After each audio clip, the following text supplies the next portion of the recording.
Bismillahirrahmanirrahim. Assalamualaikum warahmatullahi wabarakatuh. Baik, bertemu lagi di pertemuan praktikum elektronika digital yang ketiga. Jadi di sini kita akan membahas modul praktikum yang ketiga yaitu kapasitor. Oke. Baik, kapasitor sendiri nanti akan dijelaskan secara singkat nanti ya di setelah ini. Tapi yang pertama saya akan membahas capaian pembelajaran bahwa nanti di sini setelah mengikuti praktikum ketiga kapasitor ini, kalian mampu nanti memahami tentang apa itu kapasitor, kemudian cara menghitung nilai kapasitor secara matematis, serta membuktikannya ataupun menggunakan komponen elektronika di simulasinya. Alat dan bahannya nanti kita akan pakai multimeter, ya multimeter digital sama kapasitor. Baik, kemudian dasar teorinya jadi kapasitor atau juga bisa disebut dengan kondensator, ya ada kondensator itu merupakan komponen elektro yang berfungsi dia nanti bisa menyimpan atau sebagai buffer dari muatan listrik, ya. Jadi kapasitas atau isi dari sebuah kapasitor itu nanti ukurannya yaitu dengan satuan farad, ya satuan farad. Untuk satuan kapasitor yang kecil itu nanti ada mikro, ada nano, ada picofarad. Nah, seperti itu. Jadi fungsinya apa kapasitor itu? Nah, sebelum nanti ke sini saya akan jelaskan dulu fungsi dari kapasitor itu sendiri. Yang pertama dia sebagai filter, ya. Jadi jangan disampaikan jangan disamakan seperti wah, berarti sama dengan UPS, Pak, bisa menyimpan listrik. Ya tidak seperti itu juga, ya. Jadi tidak, sifatnya memang dia menyimpan, ya menyimpan, menstabil, tapi dalam skala kecil, ya. Jadi yang pertama dia bisa sebagai filter atau penyaring, ya dipakai pada sistem radio, TV, amplifier, ya. Jadi ada misal gangguan-gangguan dari luar itu ada loncatan-loncatan elektron itu bisa disaring atau difilter memakai kapasitor. Ada juga bisa sebagai kopling, ya kapasitor sebagai kopling atau penghubung amplifier dari tingkat rendah ke tingkat yang lebih tinggi. Atau di power supply itu biasanya ya sebagai kopling antara rangkaian rangkaian tertentu dengan rangkaian yang lainnya. Ya. Pada lampu neon itu biasanya kapasitor itu dibuat sebagai penghemat daya listrik. Jadi apa dia bisa menghemat daya listrik dengan menyimpannya itu tadi. Kemudian yang keempat sebagai pembangkit frekuensi pada rangkaian antena juga bisa sebagai mencegah ini terjadinya loncatan listrik, ya. Jadi pada kumparan atau pada apa kayak ada short, ya. Arus short tuh arus yang lonjakan kecil. Ya bisa bisa seperti halnya ini sih stafel, ya kan stabil, ya kalau ada loncatan dia bisa menstabilkan, tapi yang ini lebih ke kecil, yang elektron-elektron yang arusnya kecil. Kemudian dia bisa sebagai di penerima radio sebagai fungsinya sebagai pemilih panjang frekuensi, ya juga sebagai penyimpan arus tadi, ya arus ataupun tegangan listrik. Sementara sebagai konduktor yang bisa melewatkan arus AC atau sebagai isolator yang bisa menghambat arus DC. Ya, jadi bisa sebagai konduktor, bisa sebagai isolator, tapi di arus yang berbeda. Kemudian sebagai pemilih gelombang frekuensi, bisa sebagai filter atau penyaring di rangkaian power supply, dan juga bisa sebagai pembangkit frekuensi dalam rangkaian osilator. Nah, seperti itu. Nah, di sini nanti bagaimana kita menguji kondisi kapasitor, ya. Kita bisa memakai multimeter, ya, kemudian dengan jangka penguji nanti kita bisa letakkan, ya, kita bisa cek kaki-kaki kapasitor ini, ya. Kaki kita hubungkan ke mana ini? multimeter, ya selektornya diarahkan ke tahanan, ke ya. Jadi nanti sebelum muatan kapasitor itu di-discharge, ya dengan jangka ya kita kasihkan selektor ke maka nanti kutub positif dan kutub negatif dari multimeter kita akan taruh di kaki kondensator ataupun kapasitornya. Nah, nanti bila jarum itu menyimpang ke kanan, ya kemudian berangsur kembali ke kiri, berarti kondensator atau kapasitor itu bisa dibilang baik, ya.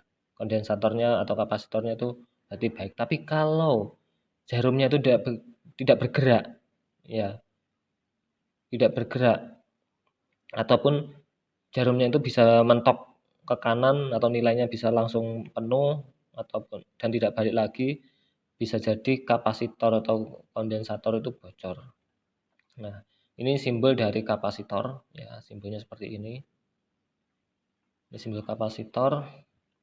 Kemudian rangkaian ada beberapa cara untuk merangkai ini kapasitor supaya nanti didapatkan nilai yang yang diinginkan. Jadi nilai yang diinginkan di kapasitor itu nanti bisa jadi belum tentu ada di pasaran, ya. Jadi kita harus menyusun dulu untuk mendapatkan nilai kapasitor yang kita inginkan.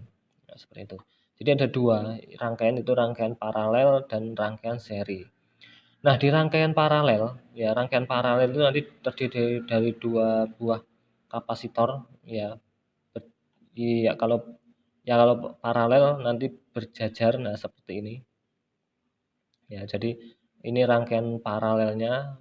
Jadi ini ya 1, 2, 3, nah saling terhubung seperti ini. Ini rangkaian paralelnya. Jadi nanti totalnya bagaimana cara menghitungnya? Maka kapasitor 1, nilai kapasitor 1 ditambah nilai kapasitor 2 ditambah nilai kapasitor 3 dan seterusnya menjadi totalnya. Nah, seperti ini. Kemudian eh, untuk rangkaian ini contoh kasusnya. Jadi menghitung rangkaian paralel kapasitor itu misal ini ada seorang teknisi, ya elektronika ingin merancang rangkaian elektronika, dia merancang sebuah peralatan elektronika yang salah satu nilai kapasitansinya, ya nilai kapasitornya itu dia memerlukan 2500 picofarad, ya. Tetapi nilai tersebut tidak dapat ditemukan di pasaran. Nah, oleh karena itu si perancang dia menggunakan teknik ya rangkaian paralel untuk mendapatkan nilai kapasitansi yang diinginkan. Jadi dia perlunya 2500. Nah, sementara yang di luar, yang di pasaran itu adanya nilainya 1000 picofarad dan 1500 picofarad. Maka ini kita akan rangkai ya dengan cara paralel. Nah, akhirnya ketika sudah dirangkai hasilnya didapatkan 2500 picofarad. Nah, seperti itu. Oke, ada juga mungkin dengan kapasitas yang lain, mungkin ada yang 1000, kemudian ada 750 nanti ya kita tambahkan seperti itu. Oke. Selanjutnya ada rangkaian seri. Nah, rangkaian seri di kapasitor atau kondensator itu juga sama seperti ini. Nah, dia sejajar lurus. Nah, sejajarnya lurus tidak seperti tadi. Ya, dia sejajar lurus. Nah, seperti ini. Ini seri, rangkaian seri. Tapi mungkin akan berbeda dengan perhitungannya memang akan berbeda dengan tahanan kemarin ya. Jadi mungkin agak sedikit kebalikannya. Nah, kalau seri ini malah kalau rangkaian seri itu cara perhitungannya dibagi ya. Jadi ada 1/si total sama dengan ya 1 per nilai kapasitor 1 per nilai ditambahkan. Tambah seperti ini. Oke, langsung kita ke contoh aja. Oke, saya ingin membuat Jigs tester yang salah satu nilai kapasitansinya yang paling cocok untuk rangkaian yaitu 500 picofarad, tetapi nilai 500 itu tidak terdapat di pasaran, ya. Maka si engineer itu menggunakan 2 buah kapasitor ya yang bernilai 1000, ya. kita ini lebih besar. Maka nanti ketika dirangkai seri, hasilnya akan menjadi lebih kecil. Nah, seperti ini. Jadi ada kapasitor ada 1000, maka kita beli 2, ya kita rangkai secara seri, hitung-hitungannya seperti ini. Jadi 1/1000 plus 1/1000. Ya, jadi 1/si totalnya nanti sama dengan 2/1000. Maka 2 ini dibalik ya, 2 kali C sama dengan 1 kali 1000. C sama dengan ya 1000 dibagi 2. Maka hasil kapasitor, nilai kapasitansinya itu yaitu 500 pikofarad. Ya, jadi ketika bisa jadi kita buat rangkaian itu dari kapasitor yang lebih besar, tapi kita rangkai dengan seri, maka nilainya nanti bisa menjadi lebih kecil atau di bawahnya. Seperti itu. Oke.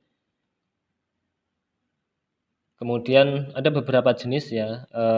Ini jenis dari kapasitor ya, kapasitor. Ya, ada kapasitor keramik, ada yang polyester, ya, ada yang jenis kertas, ya, ada yang mika. Ya, jadi kalau yang kapasitor yang jenis ini dia plus minusnya dia tidak diperhatikan, dia boleh ya nanti kanan kirinya hampir sama ini. Kemudian ada yang kapasitor elektrolit ya, atau biasa kalau kita sebut kalau orang elko ya. Elko itu elektrolit kapasitor. Nah, biasanya wah elkonya ngembung, kapasitornya ngembung ya. Itu bisa jadi di sini. Ya, ini ada plus minusnya. Seperti itu. Oke, jadi dari jenis dan bahannya. Baik, setelah itu nanti kalian coba ya. Jadi di bawah ini ada langkah kerja, silahkan ya, silahkan silahkan dibaca, kemudian difahami dulu. Kalau misal masih ada yang belum jelas, nanti silahkan ditanyakan. Jadi di sini ada sumber tegangan, ada untuk voltmeter, ada untuk ampere meternya, ya untuk ngecek tegangannya di sini, untuk ngecek arusnya di bagian sini. Ya, nanti kalian pakai multimeter digital seperti itu. Oke, langsung saja nanti kalian buat untuk masuk ke Tinkercad ya, masuk ke Tinkercad, kemudian bisa langsung create new circuit. Create new circuit. Nah, di sini kita coba cek. Nah, ini ada kapasitor ya, jenisnya cuma satu ya. Kapasitornya seperti ini, langsung kita bisa mengasihkan nilai. Ya, nilai picofarad, nanofarad atau farad. Nah, seperti ini. Baru nanti kalian rangkai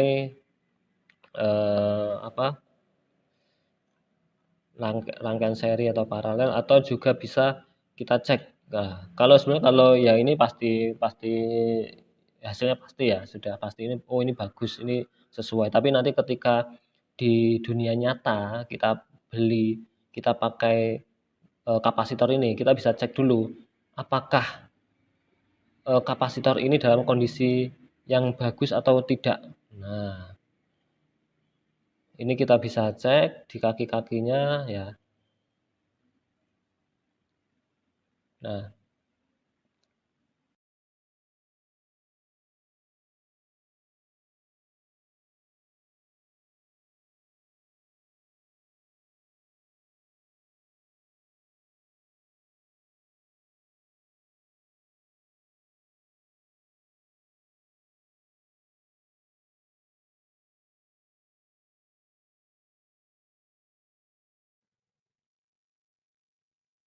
oke, baik. Kemudian ini tinggal setelah kita susun secara seri, maka bisa dicek menggunakan multimeter ya. Jadi kalau nanti di rangkaian yang sebenarnya pun juga seperti itu ya. Oke, jadi nanti tinggal dihubungkan kutub positif dan negatifnya ya, kutub positif dan negatifnya nanti tinggal dihubungkan seperti itu. Oke, baik, mungkin dari sini kita cukupkan, kita lanjutkan nanti diskusi di pertemuan tatap muka secara online ya. Silahkan dicoba dulu ya, nanti kita diskusikan pada saat tatap muka secara online. Ada kurang lebihnya mohon maaf. Assalamualaikum warahmatullahi wabarakatuh.